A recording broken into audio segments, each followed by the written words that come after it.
Hello, hello, and welcome back. Okay, I'm so happy that we actually got to watch that video till the end because it is epic. I Yeah, agree. so I agree. Sorry, I sorry. wasn't I'm sure if you watching had a you. thought there, Yeah, but that's all right. it was I can intro awesome. our next Winston is the panel. man, dude. This is definitely very, very impressive. All right, so I'm actually really excited for this next panel. Panels are always really interesting because you get to hear multiple opinions on the same question, and I like that. I like to hear exchange of ideas. All right, so here we are with growth and development in esports and taking esports as a legitimate extracurricular activity. So I will let our speakers introduce themselves. And so as you do, just tell us, obviously your name and where you work, but just anything interesting about yourself or maybe how you got into the space. So I'll let our gamer doc go first because earlier today we were talking about how amazing her burger shirt is. So I feel like she deserves to go first for that. So Thank you. That was my intention in wearing this shirt, was that I could introduce myself first. So I'm glad it worked. My name is Dr. M, also known as Gamer Doc. I am a medical doctor who treats video gamers and esports athletes. I'm also the president of a nonprofit called Queer Women of Esports. And I am an avid gamer, and I just switched to mouse and keyboard on Fortnite. So very relevant to talk about injuries because my hands are killing me. oh no. Thanks for having me. Oh, yeah, thanks. Sorry. I wasn't sure. I was looking in chat for a second. Okay, thank you for that introduction. And, luckily you're a professional, so hopefully you can help heal those injuries that you're experiencing. Doctors are the worst patients, though, so we'll see. That's true. That's true. As an attorney, we say the lawyer who has himself as a client, I'm sorry, a lawyer who represents himself has a fool for a client. Love it. So I hear you. I hear you. All right. Lindsay, go ahead. My name is Lindsay. I go to Marymount University in Arlington, Virginia, very close. So I'm on my esports team at my university, and I've been gaming ever since I could walk, probably.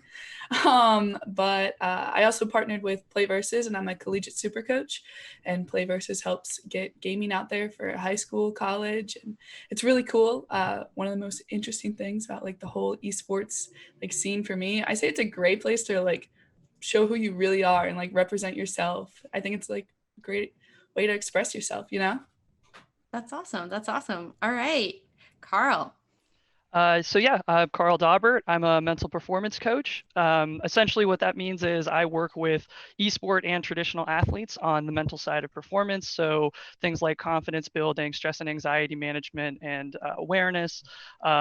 Anything and everything that kind of deals with the 6 inches between your two ears is kind of my area of expertise. And I've worked with a couple of professional esports organizations, Immortals, the Los Angeles Gladiators, and currently I actually work with a lot of different individual esports athletes across a variety of titles and games and stuff. So, and also avid gamer, probably bounce around quite a bit in terms of what that looks like. But Overwatch has kind of recaptured my attention most recently. So Excellent, excellent. Well, we have an awesome crew, so let's dive right in. So basically, we just want to talk about esports as sports, or esports as a legitimate extracurricular activity, because up until very recently, people just thought, oh, well, you're just playing video games in your mom's basement, that's just, please just go. But, it is a real engagement. It's a real endeavor. It's a real thing that people do. They suffer real injuries, like we just heard Dr. M say. So tell us, what are some intersections, I guess, between esports and real sports that you see in your either line of work, or Lindsay, if you want to just talk about specifically like you as a gamer, right? Where are the intersections that you see? For me as a gamer, I see like the opportunity way. So when you're talking about like the intersection between sports and esports, everybody knows who Ninja is. Like you just know who he is. He has a sponsorship with Adidas, which most people associate Adidas with actual sports, what people would say. And he also has Red Bull. Like there are companies that sponsor esport athletes that have that engagement and that reputable name that they put out there. And even with that, so at my university, we actually are considered a sport. We get funded by the athletic department, which is a great way to see the progress that esports is currently making, because like you said, there is like a stigma of it's not a real sport, like get off the games, come on, go work out, like what are you doing, like that kind of thing. So I mean, like to see the comparison in the way that it's progressed into being considered an actual sport in the eyes of many is insane. And I think there's a lot of components to esports that cross along with traditional sports as well, that maybe are being a lot less used, but will be in the future. But, you know, the approach to training and the approach to how well your body performs and how well your brain can process things is going to directly transfer over into how well you perform in what you're doing. So like a football player, having an athletic trainer, having a team doctor, having a training schedule, right? That's so analogous to how esports players are and should be training. Like taking a little bit of a page from the things we like from traditional sports, and focusing on nutrition and focusing on training schedules and getting the support services is also huge in esports. So it's just that I love I come from a traditional sports background. I treated a lot of athletes before I transitioned over to gamers. So it's a very easy thing for me to see. So I really love that aspect of it as well. And Carl probably knows a lot more about the mental training stuff too. I was just thinking one note from Winston's video, as we get more and more into VR, we're going to have very much the same injuries. You know, if you're running there on a treadmill because you're in VR, you might have the same injuries as like a football player. Yeah. Yeah, one of the interesting things as far as like my work, and I do both traditional and esports, so I get kind of see this play out every day, honestly, is that there's this understanding in traditional sport where if you were a football player and you were to go out and practice for 8 hours, you know, you're probably going to have a football player who is hobbling off of the field by the end of that practice. And it's very easy and real and easy to understand, even from someone who doesn't understand football, like, oh, that player is probably hurt, because you can see them hobble off the field. Whereas the tradition in esports has been very much 8 hour, 9 hour, 10 hour of dedicated practice time. And then when those players get done, they go back to their rooms or they just continue to play the game anyway. And they don't necessarily understand or realize what they're putting their brain and their body through by just continuing to practice that. And it's a lot harder for coaches and people to see some of those cracks in the situation that they're dealing with, because it isn't, you know, the player's not going to get up and hobble away most times, depending on leg cramps and things like that. But but yeah, so it's really, really hard sometimes to kind of diagnose what might actually be things heading towards burnout or depression or severe anxiety, and you know, being able to have other staff outside of just the coaches, the strategic coaches or the analysts, is super, super important right now, because there are just so many players who could potentially struggle through that stuff and not even have an idea that they're even what they're going through or who to reach out to talk to about it. So that's kind of one of the big things that I've kind of seen in terms of both the way that it's kind of similar and the way that it's kind of a little bit different as well. Mm-hmm, mm-hmm.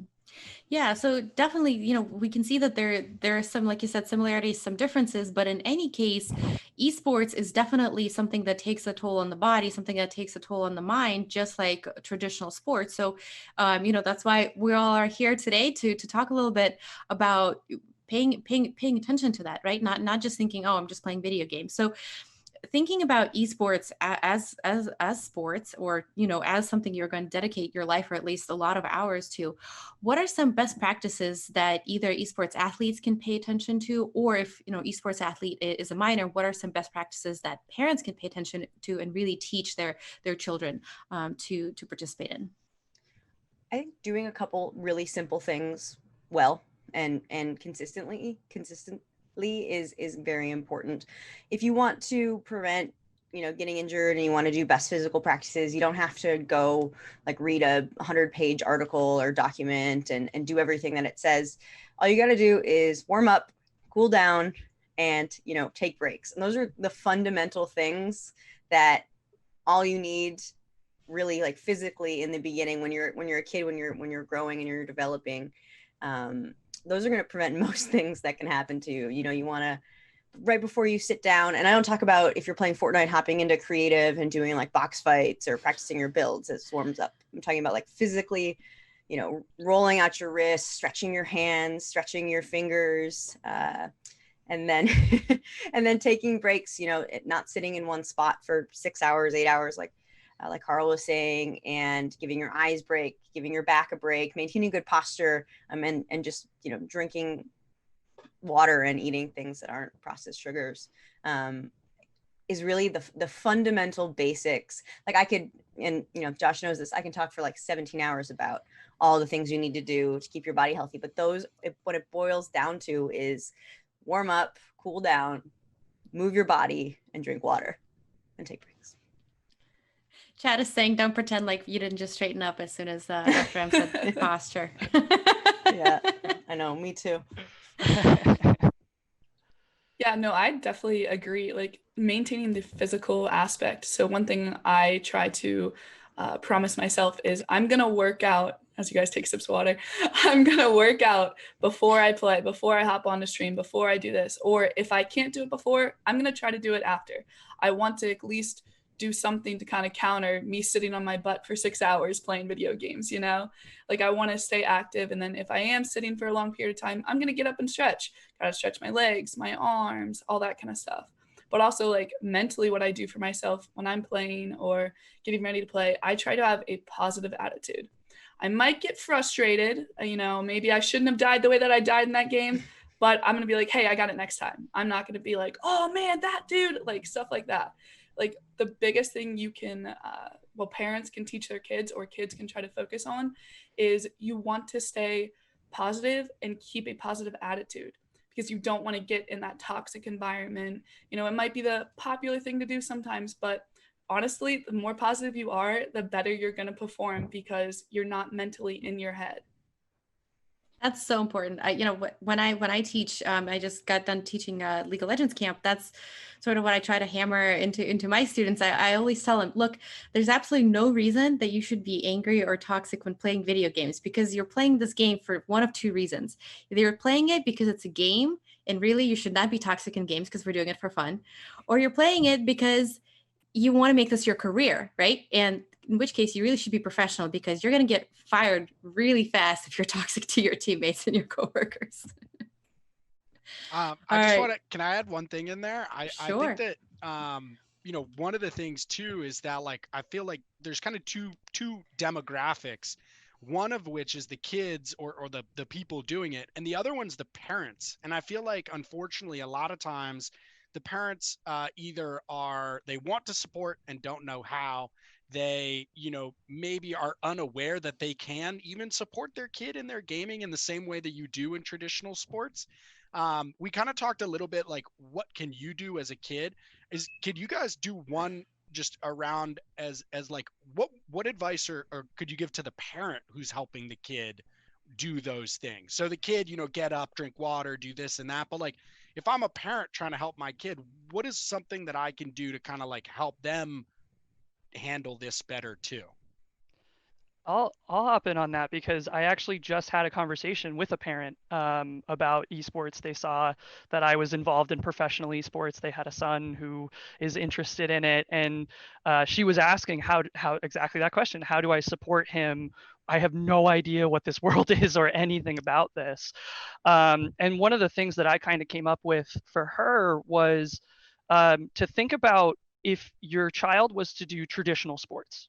If your child was to be involved in football or soccer or whatever the case is, what lessons would you like to see them learn through their participation in that sport?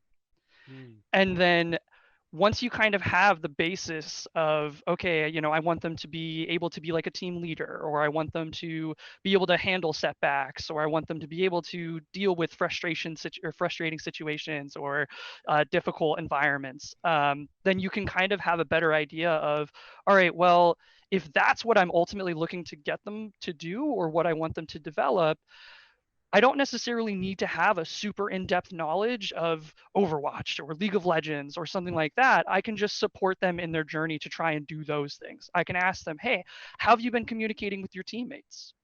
Instead of, did you win or did you lose? Which is something that I think even traditional sports parents struggle with a lot of times. You start to kind of frame those conversations and you start to ask them those questions. And not only is that going to show that you support them and that you're thinking about what they're doing and that you care, but it's also going to shift their perspective on it. Instead of it becoming wins and losses, instead of it becoming, the outcome orientation that we see with a lot of youth sports across the board, it becomes, oh, I can still develop skills here that maybe I can't get someplace else, or I can work on these things and still have a good time. And going back to the idea of like maintaining a positive attitude throughout gaming, throughout that experience, that helps along that path, because gaming becomes something different than just, I'm going to go pro in this. It becomes, oh, I want to see how good I can get at this. And when you have that perspective, it tends to increase performance, and it also tends to keep you happy and healthy, which obviously is the priority as well. So, Dr. M, what do you think? As much as I don't want to follow that excellent explanation, I think a really easy thing for parents is where is your kid gaming? Look at where they're gaming, look at their setup, and see if there's any small things you can do, because as a parent how hard it is to sit in a chair and sit in one spot and work on a computer. Just set them up for success. So if they're gaming on the couch and the TV's on the other side of the room, consider if you can set up a space for them, if like a little gaming office. And if you don't have a bigger house like that, like getting them a chair that they can move closer to the television, or if they're on one of your old computers or on their old computers, just making sure that it's set up for their height and not your height. Because ergonomics in the beginning, ergonomics isn't seem very cool and fun for a kid. So it's a lot harder for them to make those adjustments. But, you just want, when they're looking straight ahead, you want the top of their monitor to be at or just below eye level. And then when they're sitting in the chair, make sure the chair is made for them and it's not made for you, so that their feet are flat on the ground and their hips aren't below their knees. Really, really simple stuff like that. And then, giving them a little bit of support while they're playing games. So every 20 or 30 minutes coming in and maybe like giving them some water or giving them a little posture encouragement, depending on how old they are. Your 18-year-old doesn't want you coming into their room every 30 minutes, but just giving them the same support and encouragement you would give them if they were playing soccer, or if they were, on the cross country team, investing in quality shoes for, your cross country team player isn't as different than investing in a chair. So just giving them the same kind of consistent support. It's amazing. Lindsay, a slightly different question. I just, you are a gamer competing in college. What do your parents think? What is that conversation like? Not to put you on the spot. Well, it's funny because they're watching. I know they're watching. I sent it to them. Good. But so that's another thing. So all my events I stream, and I had a huge Play Versus tournament. My parents made them Twitch accounts. They came in, were talking to me, encouraging me. You got this. Like that's our baby girl. Like that kind of thing. It was so sweet. They don't necessarily understand it, but they're willing to try. Like they're watching it and they'll ask me after, hey, so like, what does that mean? And I'm like, oh, here you go. Like, this is what it means. I mean, the support goes a long way. Seeing them in chat and like engaging, then they'll ask me after, hey, how'd it go today? Hey, how was this? Like, kind of like Doc was covering, just checking in. It goes such a long way. And especially, I mean, I'm still a college student and my parents still care that much to be like, hey, how's it going? Is there any way we can help you? Like the other day I did a 24-hour stream, and as Doc was covering as well, they brought in water, food, all that kind of stuff, just like trying to encourage me, hey, you got this, like we believe in you. And to me that was like, I got it, no big deal. That's so I think cool. That's such a huge thing. And Twitch chat is saying shout out to all the parents. Absolutely. I think I can't remember. I think it was Carl said that, or maybe it was even Josh, that you don't have to understand the game, right? You don't have to know exactly what they're doing to be able to be supportive. Like I'm a gamer and I have been out of college for many, many years. I will tell you. And my mom still, if I send her a link of my stream, she'll tune in and that means so much. Like I can't describe how much that means to me. Thing I always tell parents is like, think about when rock and roll came out and your parents were like, get that rock and roll out of my house. And what did you do? You went over to your friend's house and you listened to rock and roll with, the parents who were like a little bit more lax. And your opportunities are to either say, hey, this is not a rock and roll house, or to ask your son or daughter or whoever, what is it that you like about rock and roll? What do you like about this artist? Why do you like this artist? And maybe that thing that was a pain point becomes something that you bond over. And then maybe you're going to rock shows together. Like, but you don't know unless you ask. And if your first instinct is like, oh, get the games out of here, or oh, my kid doesn't listen to rock and roll or whatever, your kid's going to find a way. And then that distance between you and your kid is going to get a little bit farther instead of a little bit closer together. So Coach Carl, I don't know if your parents are in chat, but someone said we support Coach Carl. So I hope that's your parents there supporting. Yes.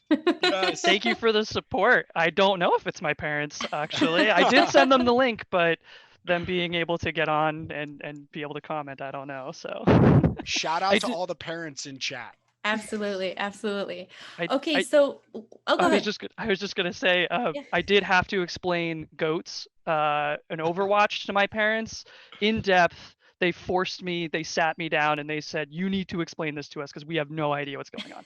So they do try. They do try. That's awesome. That's all that matters. That's awesome. Yep. So one thing I want to talk about is, when you're gaming, Carl, you said this, people aren't necessarily going to hobble off their chair, right? So I think so one of the difficulties in esports is that it's sort of harder to see the pitfalls of if you're managing your health incorrectly when you're an esports athlete. So why don't you all tell us like a little bit, what's the pitfall that you see most often? Sort of what's the mistake that people make most often, and what's a good solution to that mistake? Everyone's thinking. I'll let you think for a minute. I think what I see a lot is, especially with the younger population, you don't see a lot of acute injuries. Acute meaning like you broke your leg, right? You're not going to tear your ACL playing video games. I see a lot of chronic injuries. So someone will come in and their wrist will have been hurting them for like 6 years, but it's only kind of a little bit of a hurt, and it's minor, and it only bugs them when they do certain things. It only hurts them when they reach certain key binds, or it didn't hurt and then they went golfing and it kind of got flared up. So what I see, a big pitfall that I see is ignoring little pains, ignoring small issues. A small issue is going to become a big issue if you don't address it, right? It's just going to happen. So for example, say you come in to me and you have a little bit of tingling in your pinky finger that you've noticed for like the past month. I ask a couple questions and you send me a picture of your home setup and your armrests for your chair are up way too high. So your elbows are on the armrest the whole time you're gaming. And I'm like, oh, just lower your armrest a little bit and try and put the pressure on the outside of your elbows or your forearms instead of the inside of your elbows. And then 2 weeks later, your numbness and tingling in your pinky goes away, or your, that weird feeling goes away. Well, if you don't come into the doctor, and because it's just a little funny tingling feeling, right? You don't go into the doctor, you wait a year, 2 years, and all of a sudden that numbness gets worse. And now your pinky's getting a little bit more difficult to move. Now you come in and I'm like, well, I think this is what it is, but we have to check, how serious it is. So now you have to go get an 8-hour test. That's kind of painful. And then you have to, do all these modifications. And then maybe you have to have a nerve surgery, so addressing issues when they're small can have monumental effects down the road. So that's a huge thing that I see, and that it's a potential, it's an easy way to avoid it. If something hurts, go to the doctor. Good advice. Carl, what do you think, man? I was gonna say from the mental standpoint, we work very much under the same idea that Doc just mentioned, which is prevention is always, always, always going to be better than trying to deal with the problem when it suddenly becomes much bigger than you're maybe prepared to deal with. So, from the kind of the mental skills standpoint, I always talk about things like confidence and stress and anxiety and all of those things as skills that can be developed, just like how you have something like aim lab, or you have these different things that are meant to try and help you become mechanically more adept. Mental skills can actually be the same way. You just have to look at them and be willing to specifically train them and work on them, so that way you can see the benefits of them. Going back to this concept of like trying to maintain positivity throughout playing, getting frustrated, getting tilted, having those you walk out of spawn and you just get domed from across the map for some ridiculous Never happens to me. Never happens to me either. But yeah, so you have those moments and you have that sudden rush, right? That sudden, oh my God, that is so infuriating. Why did that happen? That should never happen. And then you kind of have a real brief moment where you get to decide what you're going to do with that information of what just happened to you. You can double down and you can just continue to focus on it, continue to dwell on the feeling, dwell on the emotion, and then it just is going to bleed into everything that you do next. Or you can make a decision to respond instead of react. And when I say respond instead of react, it's creating distance between what that emotion is telling you should do and deciding that you are going to do something different to that. And again, this is a skill that you can develop. You can take the time. You can start to train this as an ability. You going into competitive matches, make it a point for yourself that this is something that you're going to try and do, and keep a little notepad next to you to kind of keep track of it. How well do you feel like you're able to move on from strategic mistakes? How well are you able to handle that headshot? How well are you able to control your emotions and control your emotions isn't really what I would say. How well are you able to respond to your emotion instead of reacting to it? And kind of the big thing that I always come back to is the self-awareness piece of things. You have to be checking in with yourself. You have to be asking yourself these questions, so that way you can have a little bit more to kind of go off of than when you finish, a series of games and I go to you and I say, okay, what did we learn? What did you feel? How was that? And you just kind of stare at me like, I played. Uh, and I get that a lot. And the big tip that I would give to kind of, people who are looking to kind of get into this is like, take that time to develop that self-awareness skill, recognize that the mental side of things, tilt and stuff like that, you actually can manage. You get to decide how you react to that stuff. And that can be really, really powerful for anyone to realize at any point in time. But specifically for people who are kind of like interested in this world. I think that's so important.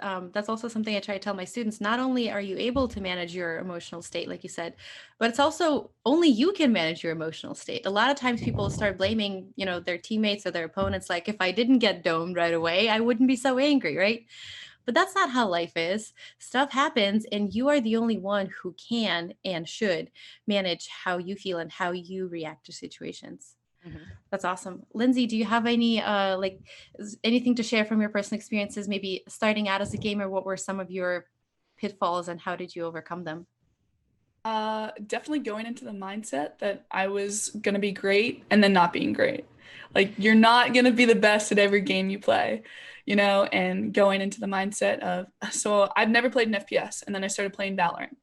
So I've never played first-person shooter, but playing Valorant, and I wasn't the best. All my friends were all CSGO guys, and they showed me up a lot. And you hate to see it, but it happened. And I would then go play by myself because, I was like, oh, I'm bringing the team down, guys. And we would start losing 0-4. And I'm like, oh, well, we can't come back. We can't come back from here. And then I would be like, wait, why am I saying I can't come back right now? Because it's possible. Let me just get out of my own head right now. Let me actually try to support my team. And then I'd try to communicate well. And then when you communicate better, you perform better with your team. Like, the better that the communication is, chances are it's still going to be there.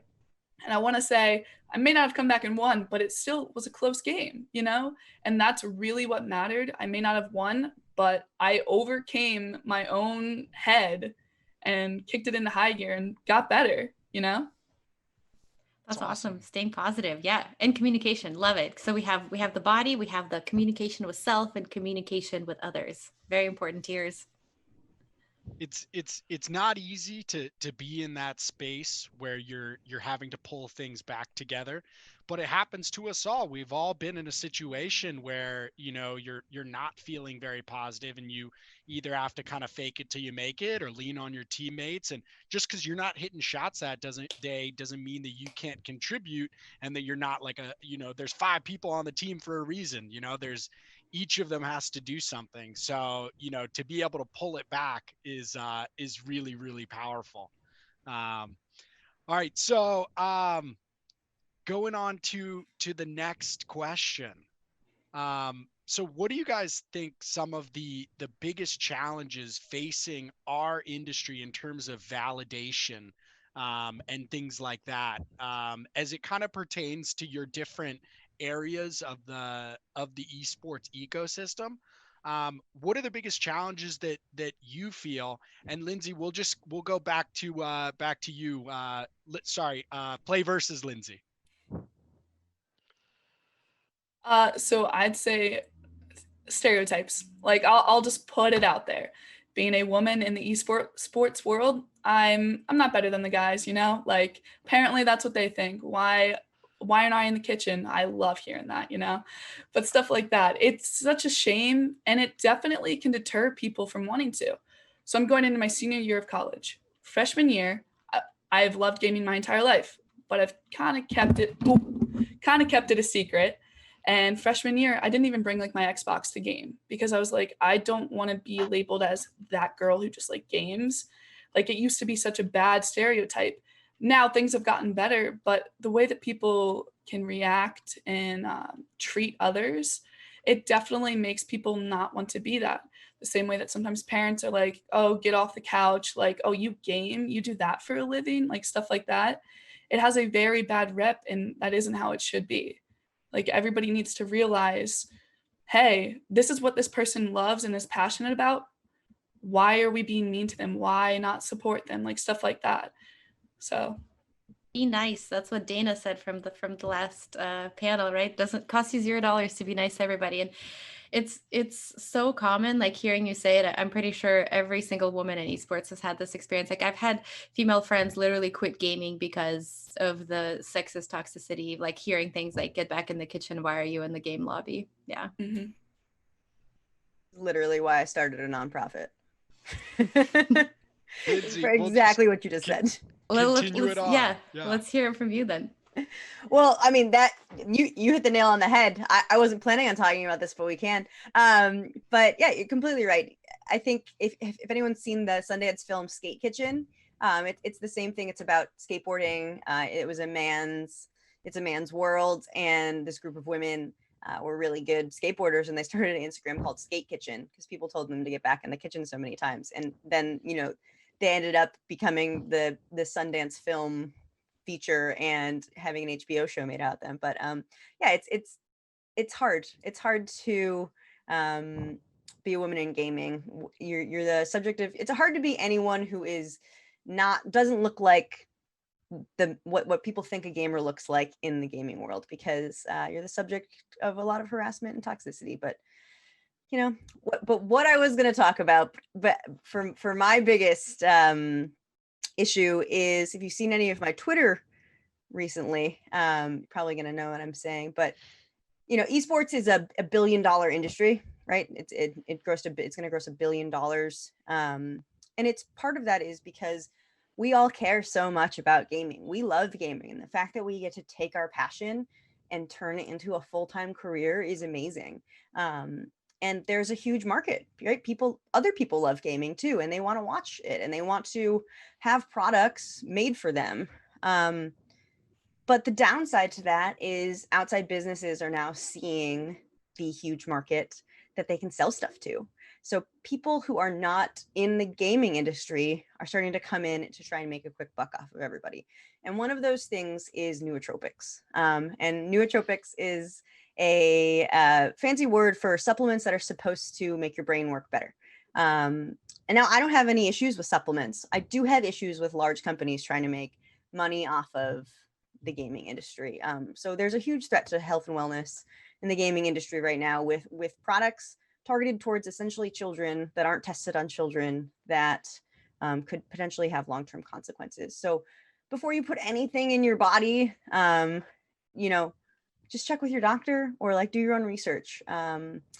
If you want to get better at gaming, like just talk to Carl, talk to me, sleep 9 hours a night, drink some water, eat some good food, train, practice. Those are the ways you're going to get better at gaming. So if something promises to make you better at gaming just by eating a pill or chewing a gummy, just, you know, check it out. Talk to your doctor. That makes sense. It's like those weight loss pills. Yeah. Like, you know, like there's I think I think probably the weight loss industry in America probably pales the global esports industry, you know, like it's probably, you know, multi-billion-dollar weight loss. And it's the same thing, you know, put in the work, treat your body well, surround yourself with good people, and that's going to provide more fruit than you know, taking a magic pill and doing it that way. Exactly. And Josh, this is the wild thing. One of the companies that is trying to push nootropics on the gaming population also was responsible for hydroxycut and the weight loss deaths in the early 2000s. Thing that I was thinking of. Hydroxycut is like it's the same company. Oh my god. They ran out like making money on one fake product. They got to move on to another fake product.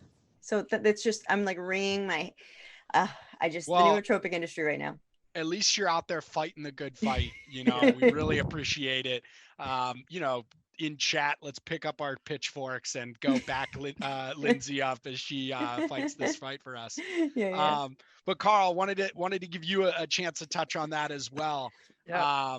You know, feel free to take it wherever you want to go, man. Yeah. So first off, I have absolutely adored GamerDoc's Twitter thread. So if you guys like, I'm going to pitch that 100%. Go to her Twitter, go read through it because it's an excellent read and it's got a ton of really great stuff in there, all about the nootropics. And the where I kind of wanted to take it is kind of a tangentially similar in that a lot of the people who are involved in esports right now are young people, and it's great when you have young players and you have, you know, this kind of like fresh blood all the time, and there's always kind of new people on the rise in the world of esports across like the professional level. But one of the things that scares me a little bit is that I got my first esports job with a professional team when I was 23 years old. And I was in charge of kids that were 18 to 22 years old. And so while yes, I may have expertise on the mental side of things, me as a 23-year-old fresh out of college, just having got my master's degree in sport and performance psychology, maybe not the best person to hire to deal with what was the kind of interpersonal dynamics and coaching of these young esport athletes. And the reason why I was hired was because one, I was cheap, because I was fresh out of school. And the other thing is that I am young and that I am interested in video games, that I'm interested in that world. So I understood it a lot more than, you know, the 45-year-old who has way more experience. And so one of the things though is that like over the course of my career, I have developed the expertise to kind of have a better understanding of what esports players' needs are, and how best to service them and how best to help them. It scares me though when I see esports organizations take players and put them into positions where they're going to be player advancement coaches or health coaches for their teams when they retire. And so the big thing for that is, you know, esports organizations, and the whole reason why, you know, we're sitting in this panel right now is like trying to legitimize that there are people who work outside of the world or tangential to the world of esports who maybe have the expertise necessary to help esports players more than just the ecosystem as it exists right now, which is very kind of limited.